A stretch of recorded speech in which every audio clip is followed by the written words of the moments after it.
In my conversations directly with President Trump and Secretary Noem, I have been abundantly clear with them that Portland and the state of Oregon believe in the rule of law, and we can manage our own local public safety needs. That was Oregon Governor Tina Kotek this weekend saying she told the Trump administration that her state doesn't need or want American troops deployed in the city of Portland. The Trump administration has gone ahead and ordered those troops deployed anyway, and now the city of Portland and the state of Oregon are pushing back both in court in a lawsuit they filed essentially instantly as soon as the deployment order was made, and also in peaceful protests, including at least one major protest this weekend that the governor herself helped lead. Joining us now is Oregon's Democratic Governor Tina Kotek. Governor, thank you so much for joining us tonight. I know there's a lot going on, and I really appreciate your time. Thanks, Rachel. Good to be here. What do you want the country to understand about the order from the president to deploy troops in your state? What do you understand about what they're going to be doing and what the scope of this sort of impingement on your authority is going to be? Yeah, well, thank you. First of all, I want people to know that Portland, Oregon is a beautiful, vibrant, successful city. We are not a war zone. I was out there all weekend long. People were out and about, shopping, going to restaurants, going to soccer matches, going to shows. Portland is a beautiful place, and we are not under siege. There's no insurrection here. When the president makes a choice to say, I should have military troops in my state, I push back right away. We were not apprised of the reason for this. When I tried to get that from the president, it was about concerns about safety at a federal facility. And I said, look, law enforcement is on top of it. There's peaceful protests. And if people are getting out of line, they are being held accountable. I continue to not understand what the mission is here, but we don't need military intervention in Portland. And it's just unconscionable. It's nonsensical, has nothing to do with what's actually on the ground here. I know that you spoke directly with President Trump around the time that he was making this decision, and there's been some reporting about that conversation that suggests that the president might have been basing his decision, or at least basing like his stated grounds for the decision, on some inaccurate or outdated information that he has seen on social media, maybe without understanding that it wasn't current information. Can you help us understand that at all? Well, that is my concern. You know, that's a challenge, I think, with footage that it becomes evergreen and then you don't know when it was taken. Because when I was speaking with him, he was talking about multiple federal facilities. And I was like, you know, the plywood is down. Downtown Portland is on the mend. We don't have the situation we had 5 years ago. I don't know what he is remembering, but what I do know is that local law enforcement can manage the situation that's related to the peaceful protests that are happening at the federal facility. And I think one of the things I'm so frustrated about is he is calling up the Oregon National Guard over top of my role as commander-in-chief of those troops here in Oregon. The Oregon National Guard, these are private citizens, citizen soldiers, right? They volunteer for this role. They have to come off their jobs, go away from their families to do something that is unclear, undefined, with no strategy of what they're actually trying to solve. It's a waste of taxpayer dollars. And most Oregonians know this makes absolute. General, what's your reaction to what we heard so far from the president and the defense secretary? I'm hard to put together my thoughts on this, Anna, to be honest with you. First of all, I think we ought to address the atmospherics. We're talking about a huge American flag behind the speakers. That's reminiscent of the opening scene from the movie Patton, which President Trump has said he absolutely loves. I don't think that flag is normally there at the Quantico Museum, but we'll see. In terms of what Secretary Hegseth has said, those were anticipated, as well as what the president is doing. It's anticipated. These are the kinds of speeches the president has given at Fort Bragg in front of a roaring group of soldiers who all said they were supporters of his.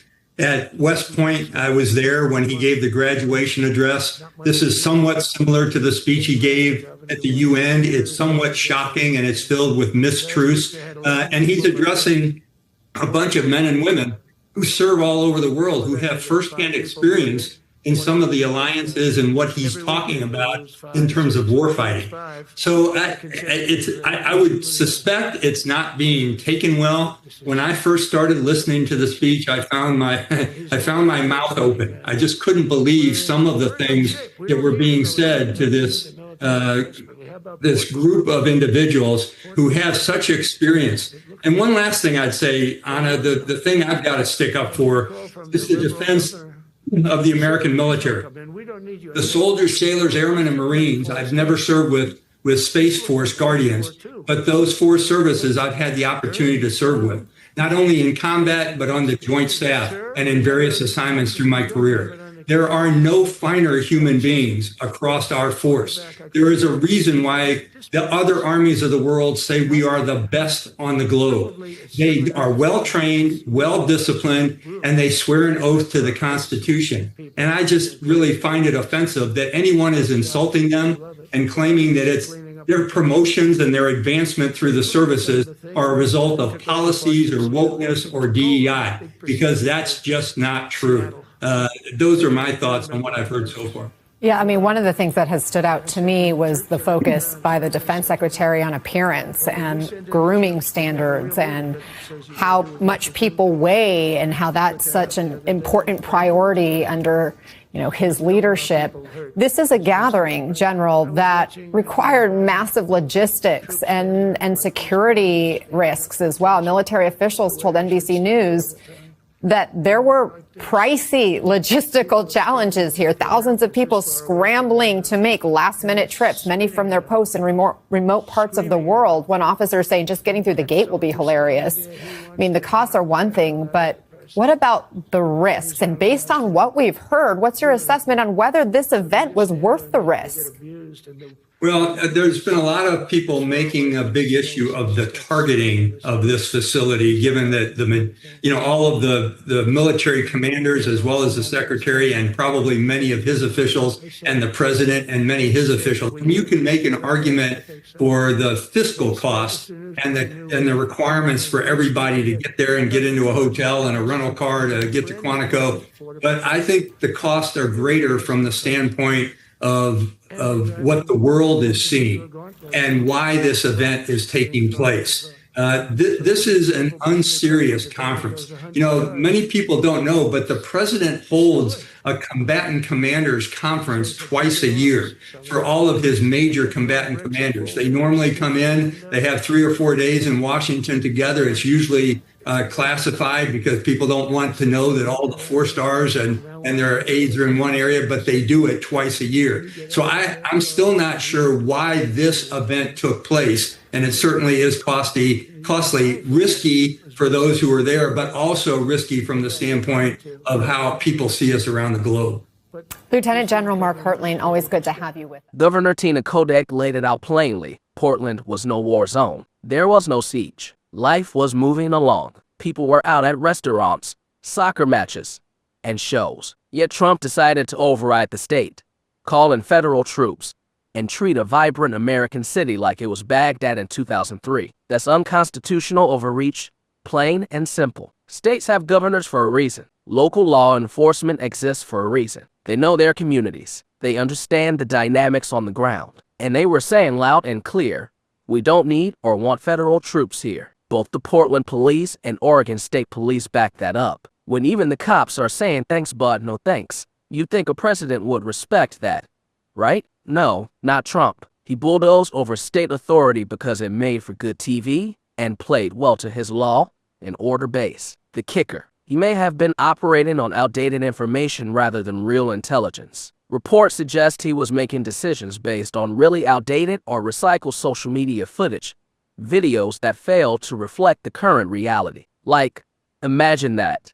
The President of the United States sending troops into an American city based on random Facebook clips and half-remembered chaos from prior years. That is some reckless reality TV politics at its most dangerous. And what about the National Guard, right? These are not full-time soldiers. There are neighbors, our coworkers, moms and dads who volunteer to serve in emergencies. Trump yanked them from their families and jobs to solve a problem that didn't exist. No clear mission, no defined strategy.